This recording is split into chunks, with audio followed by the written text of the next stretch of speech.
This is Rob Tebbutt for Boxing Social. Delighted to be joined, surprisingly, by Ohara Davies. We're down here at the Peacock Gym, just about to finish up with my day, and then you walk past. How you doing, Ohara? Yeah, I'm good. Same old. You know, I'm still injured. Just been trying to get over this injury, and then, but you know what? In the meantime, I just got to come gym, keep fit, and yeah, that's what I do. My job. You gave me a little bit of a look at your rib, the injury that you suffered against Miguel Vasquez. How are you doing? How are you holding up? To be honest, a day after the fight, I went bed excited that I won the fight, but on the Saturday morning, like it took me 35 minutes to get out from bed. It was literally in so much pain. I couldn't move. I couldn't get in the car. I couldn't drive.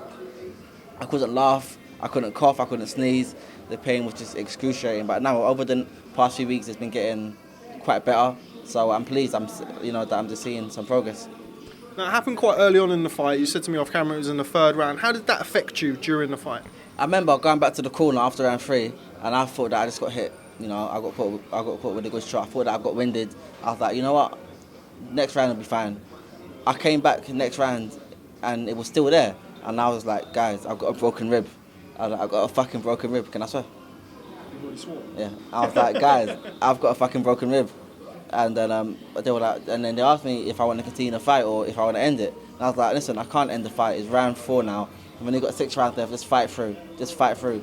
But it's really started affecting me from round 7, and that was when I was more on the back foot, and then he was on the front foot. And the thing about Vasquez is that he's not a strong fighter. He's more a back foot, smarter fighter. But he was on the front foot against me because I was in pain, and he knew that I was in pain, and he kept on hitting me in the same place. The guy knew I was in pain. I was like, you fucker. But yeah, I got the victory. Now, you got the victory after the fight. You were quite magnanimous in victory. You raised Miguel Vasquez's hand. A lot of people felt that he'd won the fight. Now you've had time to look back on it. What did you make of it? I think it was an even fight. It could have gone either way. But then again, it's my hometown.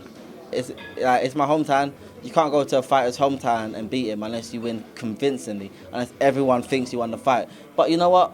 I fought Ketchel, and I believe I won the fight. Everyone there thought that I won the fight. I know that I won the fight. But in boxing, I'm not the judge.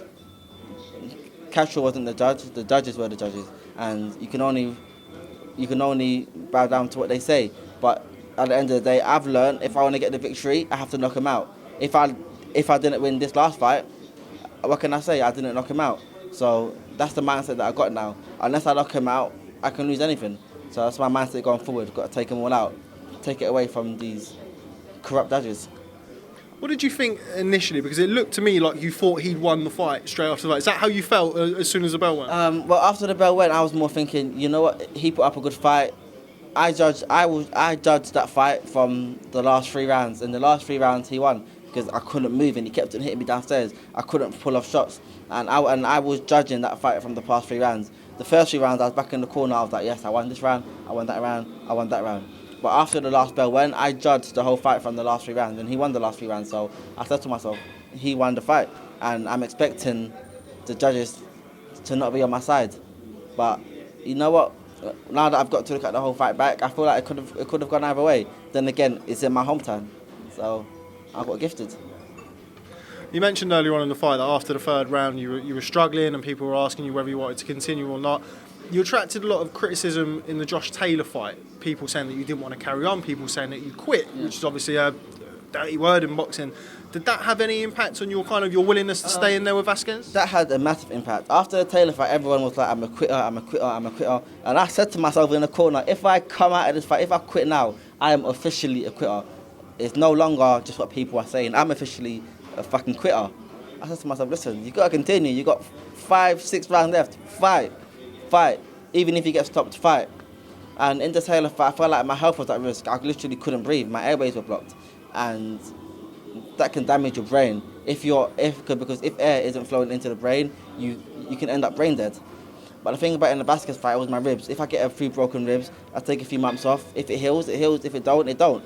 But if my ribs are done, that's my boxing career over. If my brain's done, that's my life over.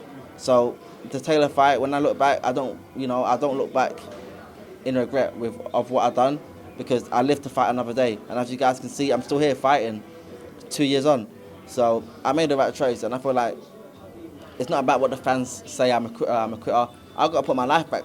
I mean, I've got to put my health first, because if I die in a boxing ring, the boxing community isn't going to save up and me giving my parents any money. They ain't going to be saving up and buying, and paying for stuff like for my mum and for my family. That's what I got to do. So I've got to put myself first and forget what the boxing fans say. What motivates you to carry on boxing, Ohara? I've spoke to you at various different stages over the past couple of years. You've never been one who's spoken really about titles. You've always been very clear that you box for money, you're a prize fighter. Is that what continues to drive you now? I mean, you seem to have a bit of a love-hate relationship with the sport. Is that fair to say? Yeah, I do have a love-hate thing with this game, with the sport that I'm in. But you know what now? What motivates me? I want to buy properties. I want to get in the property business, in the process of getting I've already got one place, in the process of getting my second place, and I really find that field interesting. I love it. Like last night I was up until 3 a.m. watching videos on YouTube about properties, about buying, renting, landlords, stamp duty, all that stuff excites me, and I've never found anything that I've been passionate about since I got into boxing. I got into boxing maybe 9 years ago. I've never found anything else exciting. But the property game, I find it exciting, and I wouldn't mind working as an estate agent. I literally wouldn't mind. But better than that, I want to be a landlord, and I want to buy as many properties as I can, and I want to buy, rent, do them up, sell, buy, sell. The property game really excites me, but I know that to get into a field like that, I need money, and boxing's helping me, providing that for me.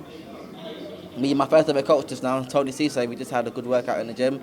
My first time that I've trained with him in 6 years. Me and him, we have a love-hate thing where we had a period where we didn't speak, and now we do speak, and, then I turned pro and he hasn't been my coach since. And just being back in the gym with him gives me the old feeling, the feeling how it felt when I first got back into the gym. I was in boxing for boxing. It wasn't about money, it wasn't about business, nothing, just boxing. And that's how I feel right now after that workout just now. So it feels like the old times are back. What prompted that? I know you worked with Tony Cisse, you also worked with Tunde Ajayi for a period of your career. What prompted that? Was it to kind of get that love for boxing back, or was it just kind of convenience? It was, for one, to get the love of this game back, and for two, Tony knows me inside and out. And I feel like the last few fights that I've had, I haven't really been the real OD. I feel like there's been something missing. My last 2 fights were not exciting fights. I'm an exciting fighter. My last 2 fights have been the most boring fights of my boxing career, to the point where boxing fans are now saying that I'm a boring fighter, whereas 2 years ago, 18 months ago, they was like, I'm an exciting fighter. Win, lose or draw, it's going to be a fucking banger. And I feel like Tony's a man to help bring that old OD back, the knockout artist. I'm still with my other coach, MSB Boxing, my brother, they're still in my corner, they're still doing their stuff. But, Tony Cisse is now on board, and I'm really pleased. How do you think boxing has changed you, both inside the ring and outside the ring? How are you different now compared to when you first came into the sport? Okay. This time 10 years ago, I was sitting in Crown Court. They were looking to charge me with attempted murder. Crown Court when I was like 16 years old. On the same time, I was in bail for Class A drugs, possession, not taken, possession of Class A drugs. The same time, I was in bail for common assault. I had three cases pending, all at the same time. I just got kicked out of my school, didn't do my GCSEs, got no grades, nothing. And just from that alone, you know what kind of path my life was heading. I wasn't on a good path. Hanging around the wrong people, hanging around the roads and the streets and where I come from. A lot of people think I've been brought up in Essex or I've been back in the palace. People don't know, just because they act a certain way now. I'm from the hood. People don't know where I come from. I'm from Hackney. And if I didn't get into boxing, I probably would have continued down that path, because I didn't want to get a job. Well, you can't get a job. I didn't have any grades. I didn't have any GCSEs. What job can I get? So I probably would have sold drugs and got caught and ended up in jail, or tried to rob someone's house and got caught and ended up in jail, or got into gang beef and stabbed someone and ended up in jail. Whichever way it went, ended up in jail. I'll probably be in jail now. The reason why I ask that is because over the last couple of years, you've had your incidents, you've had obviously your well-publicised fallout and subsequent leaving Matchroom, etc. You had the Jack Catterall fight. A lot of the times when I see you pop up, you change moods quite a lot. There's been a lot that's happened in the last couple of years. Considering where you were 10 years ago, does that kind of put things in perspective, how boxing has gone for you in the last couple of years when you compare to where you could have been? It does, yeah. It does. When I look back at it, I'm like, I've come so far, and if it wasn't for boxing, I could be here or I could be there. But still, I'm still not happy with the way totally my boxing career's gone. I think I could have done a lot of things differently. But I was young. As you get older, you learn, and I guess I've had to learn on the job. But yeah, it does put things into perspective, 100%. I saw some quotes, or I saw something that popped up that said you may be thinking of relocating to America. Is there any truth in that? Yeah, I considered it for a while, relocating to America. I still want to fight in America, like promotion-wise. Trainer-wise, I'm happy with where I'm at. I've got Tony Cisse on board, and I feel like that's the only thing that was missing in my training. I feel like with my current coach, really good coach, but a bit inexperienced. I'm his first ever fighter that he had, and his first ever time in the corner was with me on the big stage. And I feel like lack of experience in certain things, like example, doing the hand wraps, knowing, what to say in the corner, understanding how the process works of you go into a fight and you go backstage and what time to get your hand wraps on, where to stand as you're doing the ring walk. All these stuff that all these small little stuff, that takes experience. And I think I've needed an experienced coach to take lead so that my current coach can look at and learn from and imitate, copy, so that he knows how it works. So I was looking for a main coach, and I think Tony Cisse is the man. My first ever coach, everyone knows each other, we're all good mates. So trainer-wise, I'm not looking to relocate. Trainer-wise, I'm happy here, but promotion-wise, I think I do want to fight out there in the States. I think people like me will be a lot more accepted in America. British boxing doesn't accept everyone. British boxing, they pick and choose who they want to accept based on your name, who you are, where you're from, how you look, so many different factors. The reason why I asked that is because, you make a good point there. Over the last couple of years, we'll say 2 or 3 years, you've hit the headlines, not always for the right reasons. You'd be the first to admit that. Relocating would give you the opportunity for a fresh start. Does that appeal to you? Yeah, I think I do need a fresh start. I think I do. I feel like British boxing, promotion-wise, when I was on the Matchroom, they done me wrong. They done me wrong. And then when I left, they tried to come online and lie and make it seem as if I got kicked out. I didn't fucking get kicked out. I left that shit.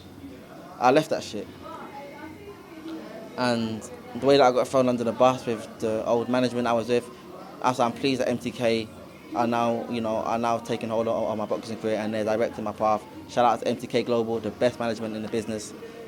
That's why I'm glad I got MTK on board. But that manager that I was under a bit before MTK, they done me wrong. They made me send a tweet, and then they threw me under the bus for a tweet that they made me send. And then Eddie Hearn taking me off a show to make it look like I'm being punished, even though he actually believes that I was in the right. And he told me, I believe you're in the right, but I have to please the boxing fans, so I have to make it seem as if I'm going to punish you. So I'm taking you off this bill, but I'm putting you on a Dillian White bill. I was like, nah, mate, I'm cool. I'm gone. A promoter and a manager that actually believes in me and that asked me to send the tweet that I sent should have had my back, but they didn't. Promoters in America won't do that. MTK won't do that. Frank Rowan won't do that. That's why I was happy to go under Frank after, because you know what? Even though I didn't know Frank, and I've never met Frank in my life, but one thing I knew is that Frank won't do that to me. That's why I was so confident to go under Frank Rowan after Matchroom. Do you accept that some of the treatment that you've been given has been justified with some of your actions that you've had in the past? I know you're always a very honest person. You're always particularly very self-aware. Do you accept that some of the things that you've said have kind of led you to this, whether you've been mistreated or not along the way? Yeah, but crucify me for the right reasons, not the wrong reasons. Everything that I've said I might have been wrong. I've been called up before the board a few times. I've got a few warnings. What I've done, the things that I've said, it has justified me to get called up by the board, get a few warnings. Nothing but what happened that time didn't justify me to get thrown under the bus over. Crucify me for the right reasons, not the wrong. What's the future like for you? I mean, you've talked about properties. You've also spoken about being with Tony Cisse, he's giving you that kind of love of boxing. Is it world titles, or is it just making yourself financially secure so you can invest? Making myself financially secure so I can invest. Just being honest. Boxing, the titles are good, but the titles don't know everything. I know people that have won this belt and 3-weight world champion, 2-weight world champion, 4-weight world champion today. They got nothing. If you look at Tommy Hitman Hearns, if you go on Google right now, type in Tommy Hitman Hearns net worth. Guess how much it is? 55 grand. Thomas Hitman Hearns, a 6-weight world champion. Is it a 6-weight? A 4-weight world champion, but 6-time world champion. His net worth is 55 grand. 55k. I've got his net worth in my bank right now. I've got over double his net worth in my bank right now. It's mad, right? I'm like, this guy's won all this shit. That's why this guy's won all these things. So when it's all said and done, if being financially secure is the main thing, winning the belts is secondary. It's always going to be secondary. Belts cannot provide you a good life. It can't. It's about being financially secure first. I'd rather fight for a British title and make $1 million than fight for a world title and make 200k. Do you think that those paydays will still be there if you don't have that kind of love for the sport? If you don't have that love for the sport and the dedication for the sport, those paydays will be more difficult to get. I do have the love for this game now that I'm back with just being in the gym now. I feel like the love for the sport is there, is on its way back. Will this payday still be there? Yeah, because I'm OD. I'm OD. I can come out of this game for fucking 2-3 years. I cannot make no noise. And I'll come back in. You'll still put a camera in my face because I'm not being arrogant. I'm not going to be cocky, but people want to know what I've got to say. Just because I've been so controversial in the past, I will always sell. It's like Amir Khan. If you look at Amir Khan, how many times has this guy gotten beat? He fought Danny Garcia. They said Amir Khan's done. He came back. He also could beat him. He fought Canelo Alvarez. He got beat. Everyone said Amir Khan's done. He came back. He also beat him. He fought Terence Crawford and he quit in a fight. They said he's done. His last fight, he just got $7 million for his last fight. Amir Khan is always going to be so there and so relevant because of the Olympics silver medals that he won. And Amir Khan's just Amir Khan. Amir Khan's a brand. Obviously, I'm not as big as Amir Khan yet. I hope to be, but the same way Amir Khan's big, and he will always be in the spotlight. I think it's the same way with me. I'll always be in the spotlight. And boxing is going to make me enough money to invest and become a landlord. Just final one on yourself. I mean, you've come up short against Josh Taylor, who's now world champion. You've come up short against Jack Catterall, who is now mandatory for a world title. What are you missing to get past that kind of world level bracket, or to get into that world level bracket? What's been missing so far? I don't know. That's a good question. I'm lost for words. I don't know. I just got to come up with a better game plan when I get on a big stage. When I get on a big stage, I guess when I fought at that level, my game plan has just not been good enough. And I feel like I've got a new team around me now. I've got a new team around me now. Now I've got Tony Cisse taking lead. I'm going to give him a go and see where it takes me. But I just got to perform under the big lights on the big stage. You know, I perform good until I get on the big stage, and then something just happens. I always fall short. Twice now, I fell short. Twice. I just got to keep on trying. Life is about trying. If you fail once, try again. Try again, try again, try again. Never stop trying. Okay, well, just finally before I let you go, can't let you go without asking about your good friend Anthony Yarde, who just had his fight with Yarde-Kovalev confirmed. New light heavyweight champion? 100%. Listen, Anthony Yarde's a beast. People don't know about Anthony Yarde. I've known Anthony Yarde from his first fight as an amateur. Me and him trained in the same gym as an amateur. Anthony Yarde, when he was under 10 fights, he was fighting guys over 20 fights. He was fighting in different categories, and he was battering these guys. These guys that everyone was saying, this guy's a feared amateur, blah, blah, blah. Anthony came as a novice, and he scored him. I remember this guy that he fought, I forgot his name, he was from Islington. I remember this guy being known in the amateur scene, feared. And Anthony Yarde was fighting him in a tournament. I forgot what tournament it was. But they put Anthony Yarde a few classes above because he was good. They said, nah, he can't fight in the under-10s, even though he's had under-10 fights. He has to fight in the over-20s. He fought this guy. The way he battered this guy, there was blood everywhere. Blood all over this guy's face, on his nose, in his kit. He's giving him uppercuts, hooks, angles. I was like, damn, this guy's going to be something good. And Yarde battered him. And just from that alone, I know that when Anthony Yarde steps up, he has what it takes. Kovalev's no easy task. Kovalev's they put Kovalev's name in the same name as they put Alvarez. Canelo Alvarez, the pound for pound, one of the best guys in this game, in this game that we're in. And they're putting Kovalev's name in the same sentence as him. And now we have to fight Anthony Yarde, who's a very inexperienced pro. But the thing is, when Anthony Yarde steps up in level, and once that occasion presents itself, he will turn into a different fighter. The Anthony Yarde we see in this next fight will be a different class to the Anthony Yarde we've seen in his last fights. In his last fight, Anthony Yarde's been fighting some okay fighters, and he's been looking good against them. But he's going to fight Kovalev, and he's going to look great against him. Mark my words. Okay, well, we look forward to that. Ohara, it's really nice surprise seeing you here. I didn't expect to see you in the gym so soon after your last fight. Best of luck in the future, as always. Can I show these guys my scar? Of course you can, yeah. Guys, do you want to see my scar? Look at this. It's been over 2 weeks now. Here it is. It's kind of drying up now when the skin's now starting to grow over. But the day after the fight, I don't know what that bruise is. I don't know how it came, but this was just caved in. It was a big thing. It was just hanging out my skin. And now, it's healed. And I don't know how that bruise came about, but it came about last week. And I went to get checked out, and they said that it was just quite normal bruising. So yeah, it was bleeding as well, and then the skin came off. So now it's just healing up. Well, we wish you all the best in your recovery. Yeah, real pleasure. Thanks very much for speaking to Boxing Social. Ohara Davies, I'll catch up with you soon. Thanks, Rob. Nice one.